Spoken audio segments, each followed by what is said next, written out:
굉장히 흔히 받는 질문입니다. 우리가 절개에서 쫙 크게 보고 쭉 재가지고 크게 보고 다 제거해야지 재발 안 하지, 내시경을 보면 작게 보이고 깨작깨작하다 보니까 재발할 수 있다, 이렇게 우리가 편견을 갖고 계신데요. 사실 그게 어느 정도 맞는 부분도 맞습니다. 왜냐하면 처음에 척추 내시경이 시작된 거는 단방향 내시경으로 시작됐기 때문에 단방향 내시경은 작은 부분에 들어가서 우리가 부드럽게 터진 디스크만 쏙 뽑고 나올 수 있었습니다. 그러다 보니까 다시 재발도 조금 더 흔했고, 환자분들이 그런 어떤 내시경 수술하면 재발이 흔해 이렇게 생각이 드는데, 양방향 내시경은 우리 절개 수술하고 우리 결과물이 거의 동일하게 혹은 더 우수하게 만들 수가 있습니다. 그러다 보니까 재발률은 절개 수술에 비해서 차이가 없다, 오히려 조금 더 작을 수 있다, 이런 것이 발표되고 있으니까 재발에 대해서 너무 걱정하실 필요는 없을 것 같고요. 우리나라가 이제 내시경 수술이 굉장히 발달하는 이유가 한국인들이 손기술이 좋아서 그런 건데, 사실 모든 한국인들이 다 손기술이 좋지는 않습니다. 그래서 어떤 분들은 내시경을 오래 써도 좀 정체된 분들도 있고, 어떤 분들은 몇 건 안 했는데 그 수술 잘하는 친구들을 봤을 때는 어찌 보면 좀 단순할 수 있습니다. 대학병원 같은 경우는 수술 케이스도 많고 많이 했을 것 같은데, 내시경 수술 같은 경우는 대학병원보다는 사실 전문병원에서 더 먼저 시작을 했기 때문에 사실 경험은 아직까지는 대학병원보다 전문병원이 더 많고요. 대학병원 같은 경우는 이제 큰 수술들, 위험한 수술들, 그리고 감염이라든가 큰 수술을 많이 하다 보니까 사실 내시경 수술 케이스는 우리가 전문병원에 비해서 많이 떨어지는 게 사실이긴 합니다. 그래서 제가 뭐 추천드린다면은 전문병원에서 오래 했던 의사들이 아무래도 더 잘할 수 있다, 이렇게 말씀드릴 수 있겠습니다. 제가 양방향 내시경을 2013년부터 해가지고 꽤 오래 하다 보니까요, 사실 재발 환자들 수술도 아마 우리나라 의사들 중에 많이 한 축에 속할 겁니다. 근데 재발된 디스크라든가 재수술 같은 경우, 원래 절개한 환자를 내시경을 재수술해 본 적도 있고요. 그다음에 제가 한 양방향 내시경 환자들을 재수술한 경우도 있는데, 사실은 재수술은 굉장히 쉽지는 않습니다. 왜냐면은 아무리 내시경이라 하더라도 그냥 민감한 신경 조직과 정상 조직들이 서로 늘러붙어 있기 때문에 그거 갖다가 방해하고 떼내고 신경을 안전하게 수술한 것 자체가 사실 쉽지는 않지만, 요즘 나오는 논문들을 봤을 때는 재수술도 내시경이 더 우월하다는 결과도 속속들이 나오고는 있습니다. 하지만은 가장 중요한 거는 재수술 같은 경우는 경험이 오히려 의사들도 더 적기 때문에 많이 해본 사람의 경험이 제일 중요한 것 같고요.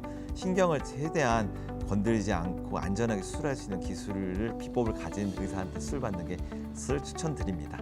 제 경험으로는 제가 양방향 내시경을 하고 3년 동안에 4번까지 재수술을 해본 환자가 있었습니다. 그 환자분은 마지막에는 내시경을 이용해서 유압술까지 하긴 했었는데, 환자분이 결과가 워낙 좋다 보니까 사실 4번을 몸을 맡기기는 굉장히 어렵잖아요. 사실은 환자도 그렇지만 의사도 부담이 되는데, 그분 같은 경우는 결과적으로는 이제 재발하지 않게 마지막으로 내시경으로 끝을 내드렸는데, 이런 그 환자가 제일 기억이 남습니다.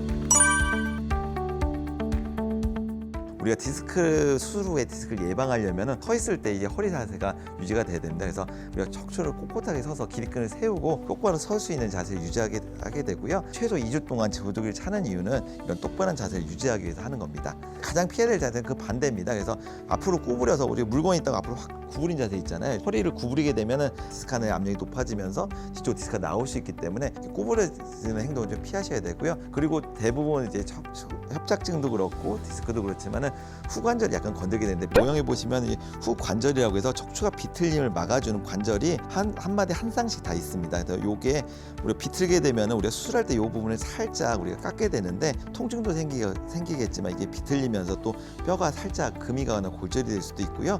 경우에 따라서 이게 비틀리는 힘에 의해서 디스크가 또 비틀림에 약하기 때문에 또 재발될 수가 있습니다. 그래서 특히 우리가 디스크 수술하신 분들은 비튼 자세는 피해야 되니까, 볼링을 친다든가 골프를 친다든가 테니스에서 우리가 스윙을 한다든가 이런 자세들은 허리에 부담이 되는 자세가 되겠죠. 그래서 그런 운동들은 최소 한 달 정도는 저는 하지 말라고 말씀드리고요.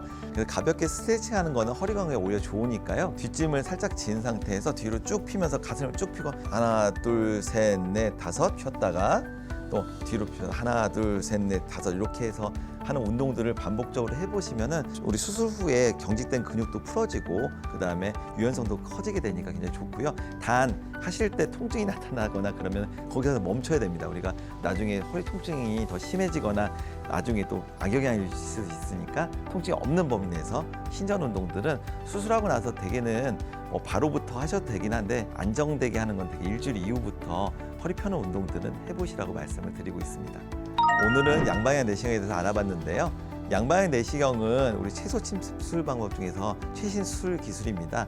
고령의 환자들이라든가 수술을 할 수 없었던 위험성 합병증을 가진 환자들도 수술을 할 수 있습니다. 그러니까 우리가 수술 못한다 생각하고 우리가 주사 치료, 약물 치료, 우리가 물리 치료 했는데도 불구하고 계속 아파서 오래 고생하신 분들은 우리 전문병에 오셔가지고 정확하게 진단을 먼저 내려보고요. 이 수술이 꼭 필요하다고 한다면은 그런 환자분한테 수술을 적용한다면은 좋은 결과를 얻을 수 있으니까 너무 무서워하지 마시고 병원에 오셔가지고 정확하게 진단을 받아보시기를 추천드립니다.